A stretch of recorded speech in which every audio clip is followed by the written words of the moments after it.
If so, no worries. Today I'm actually going to be sharing two reasons. There's usually many, but two main reasons I see why most coaches, entrepreneurs get stuck when it comes to writing or creating content, and then what you can do to get back into creative flow so that you can still reconnect with your audience and share your brilliance, okay? Now, as you know, I help my clients with mastering their message, and content, of course, is a big part of your message. And like many of you all, I get stuck too. And this comes up for all of us at some point or another when it comes to content creation. The beautiful thing is, I have a coach who helps me see why I'm feeling stuck, where that resistance is coming up.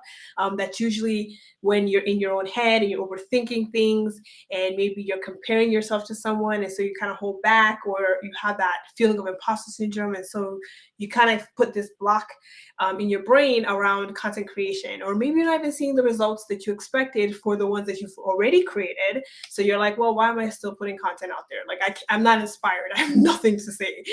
And I'm going to talk through some of this so that you can get out of that and go back into creative flow, so that you can put your brilliance out there, so that you can share your message, so that you can connect with your people, and so that you can make sales, because we're still in business, right? Okay. And so that's, like I said, why I want to talk about this, because it's so common, because we've all experienced it, and we all will experience it at some point or another in this entrepreneurial journey. So I'm going to get you unstuck and back into creative flow. Okay.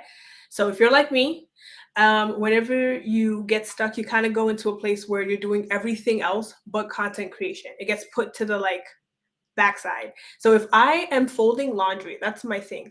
I hate laundry, by the way. I have 3 kids and they're love them to death, but they're constantly messy. So I'm constantly doing laundry. And so if I'm folding laundry, that's how I know that like there's some resistance there when it comes to content, rather than putting out my content and working on my content. Okay. So if this is you, no worries. Like I said, we're going to dive deep into those reasons. I'm going to break it down. I'm going to give you solutions to these two main reasons. Now, for me, for the first time, hello, my name is Onyinye Nike. I'm a wife, I'm a mom of 3 beautiful humans. I'm a coach, a business strategist, an author, a YouTuber, podcaster, you name it.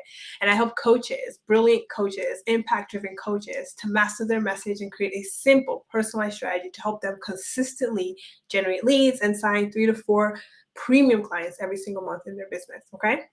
So let's jump into it.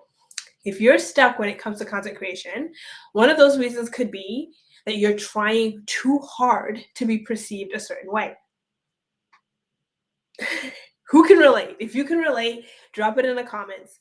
There's no judgment here, because I have experienced it. I know that's sometimes my block, and I know for a lot of my clients that's their block too, is you're trying too hard to be seen a certain way by your audience, because you are afraid of what will come of that, right? Putting content out there, let's be honest, it's scary. People will disagree with your point of view, with your perspective. Is it not true? And writing content and putting it out for the world to see, especially on social media, is scary, and it can feel unsafe, because again, you're opening yourself up to other people's opinions and thoughts and perspectives and rejection. Okay. So logically, we know that we shouldn't care about what other people think, right? We know that. We say ourselves, I don't care, right? But let me be the first to tell you that the solution is not to try to coach yourself into not caring. Because I used to do this all the time and try to be like, I don't care, that bravo, and it would fail because it does not work. We do care to some extent about what other people think of us or see us, perceive us as. This is how the human brain is designed to work. It's what helps us belong in community. It's what helps us be, we want to be liked, we want to be accepted. It's part of being part of community. It's also part of how we survived for so long, is we were always watching others to make sure that we were, perceived as, you could be part of this community, you're good, whatever it may be. And so our brains are always working with that, right? That's how we survived as a species. So that's like the context of why we care about what other people think of us. So instead of you trying to fight your nature, your brain, the way it's naturally designed to work in order for you to survive, and trying to like coach yourself or push yourself through it, Instead, here's something I suggest that my mentor really helped me work through so that, now when I put out content or I show up, I'm like, yeah, okay, people are gonna have their thoughts, their perspectives, their opinions, but I'm not going to make it hold me back or let it be what dictates how I show up. And so this one advice is, it's okay that your brain wants to control the way that people perceive you. It's okay. It's natural. Again, it's normal. It's a survival instinct. It's a survival mechanism. It only becomes a problem when we start to fight it instead of working with it and understand that we should care to some degree of what other people think. However, when it comes to the opinions of everyone around us, including ourselves, who do you want, whose opinion do you want to take priority or precedence, right? Do you want it to be your Aunt Sally, your mom's, your clients, a random stranger on the internet who knows nothing about you, right? At the end of the day, you get to decide. That's a choice. And for me, I made a decision that I'm going to allow for other people's opinions, right? And perceptions and perspectives, because that's natural, it's normal. My brain's going to do that. But I'm going to prioritize my own opinion above everyone else's because it's my life, it's my desires, it's my goals, it's my calling, and no one else understands that to the level, to the extent that I do. So I cannot make decisions in the way I show up in my business, in the content that I put out, based off of my, that fear of, oh my goodness, what will everyone think and say, and put my opinion, my desires below that. So I think it's really powerful when you understand this and you put this into practice. Understanding that at the end of the day, we don't need to try to not care completely because it's not possible. However, you get to elevate and prioritize your own opinion of yourself in your own mind when you weigh it against everyone else that's giving their own opinions and having their own perspectives and perceptions, okay? Right? And when you do this, you're able to show up in writing content, in doing lives, in your business, in whatever way, fashion that may be, talking about the things that you're passionate about, being okay having an opinion or idea that may be different from other people, that may create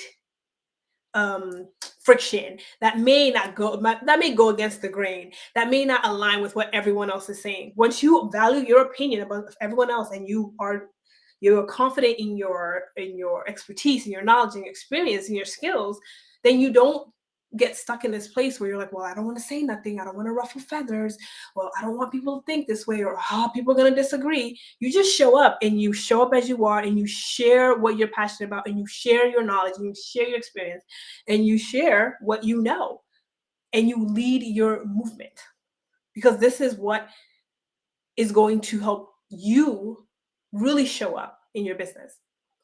Yes, other people's opinions are going to come along the way. That's natural and normal, but make sure they only get a very small piece of time, of space, of relevancy in your mind. The rest should belong to you and your own opinion of yourself, right? And that energy, that confidence is what actually attracts your people, because they want that. Don't we all want to follow someone who feels confident in themselves? That's the energy of a leader. And people follow leaders. We follow people who are going where we want to go. We follow people who are not afraid to say the damn thing and do the damn thing, to be honest with you. And so that's the energy that inspires people to follow you and want to learn from you, because they trust you. You're showing up. You're not afraid to show up. You're not hiding or not really showing up in your expert energy when you're showing up, right? You're not, diluting your message or making it fluffy and, all nice so that you don't ruffle feathers or cause disagreement in people's opinions and thoughts. I have no problem doing that. And so that is the first thing that I see is there is this huge um, fear naturally around other people's opinions, and that's one of the biggest blocks that holds people, a lot of coaches, back from being able to share, to be able to create content from a place of transparency, from a place of power, from a place of honesty about like this is what I want to talk about. This is the things that I know are going to be important and relevant for my ideal clients. This is the stance that I want to take. Okay? So that's the first one. Now let's jump into the second reason. The second reason why you may be feeling stuck when it comes to creating content is that you're too focused on saying the right thing that will sell. Who's been there too? Because that was me for the longest time, right? I've been there and I get it, right? We are in business and selling is essential to business. But how this shows up and how this blocks a lot of coaches is they become hyper focused. And I see one of my clients that we had this conversation so fun the other day, and she's so hyper focused about this content needs to convert. Like it's just like there's so much pressure being put on the words that are being put on this paper and being posted into social media has got to like be life changing enough that people are going to be coming in the masses, right? To purchase her offer, right? To invest in her thing. And we had to do some coaching around this for her. But that's what I also want to share, because I know this is something that's very relevant and resonates with a lot of people. I know it did for me for a long time, and I still have my moments too, where we get so caught up in this one piece of content has got to be the life-changing thing that like books out our business and puts us on a waiting list. And I want to like rein that back, because I think there's a lot of misguidance in the online space around this, where you'll hear this one piece of content like, went viral, and this person, made six figures in a day or a week with their content, and like all you have to do is put out one piece of content and you'll be fully booked out and waitlisted and all that stuff. And I'm gonna bust that bubble and say that's not the way that works at all. That is not true whatsoever. Content is put out there to nurture. It builds momentum, right? It's something that builds momentum in your business for you. It's the compounding effect. What that means is you're putting out one piece of content and it's building up with another and another. And if you're consistent and you have intentionality and you have strategy behind it, your people are watching, they're looking, they're listening, they're reading, and they're getting to know you till it builds up to maybe one piece of content that kind of like is the cherry on top, so to speak. That kind of like is the climax of everything. And that's when you see that, like, oh my goodness, someone put out an offer post or something and they just got fully booked out and all this amazing stuff. Yes, that happens, but that happens because they've been already building that up in the background. They've been nurturing their audience, they've been putting out good content and building that know, like, and trust, building that desire for this offer when it comes out, when they launch it. That's how content works. There is no magical content formula that you just put out one piece of content and it's bringing you in leads and bringing you in clients like clockwork 24/7. It just does not happen that way. But we see this, and I know some people take this in and they believe this. And so they're so hyper focused on this piece of content has got to be the thing for me that sells. And it puts so much pressure on you, and it puts you into this place where you're overthinking it, right? Because like, I'm doing this, I'm putting content out there because I want to get clients, and that's understandable. You're in business. But there isn't a right thing to say. There isn't a perfect script, no matter what people tell you, that you can say that's going to bring you all these clients and book you out, okay? I just want to relieve that pressure if you're putting that on yourself to say the right thing all the time with your content. Because it's not exactly what you say, it's how you say it too. Because when you're trying to control the way you're perceived and what happens with your content, you're not willing to be open and to just share what's coming up for you. You're not willing to be creative in your content process, in your content creation, because you're being so rigid and so robotic about this has got to look this way and sound this way and be this way perfectly. It's got to sound right. There's a lot of pressure there. And so you're not expressing what truly is inside that you do want to express to your audience, and not really sharing. And so you're not showing up as yourself either. And so you're not really attracting the right people. So there is a ripple effect to this desire to really have your content always being like perfect and on point, and it has to sell or it's just a waste of your time kind of mentality, okay?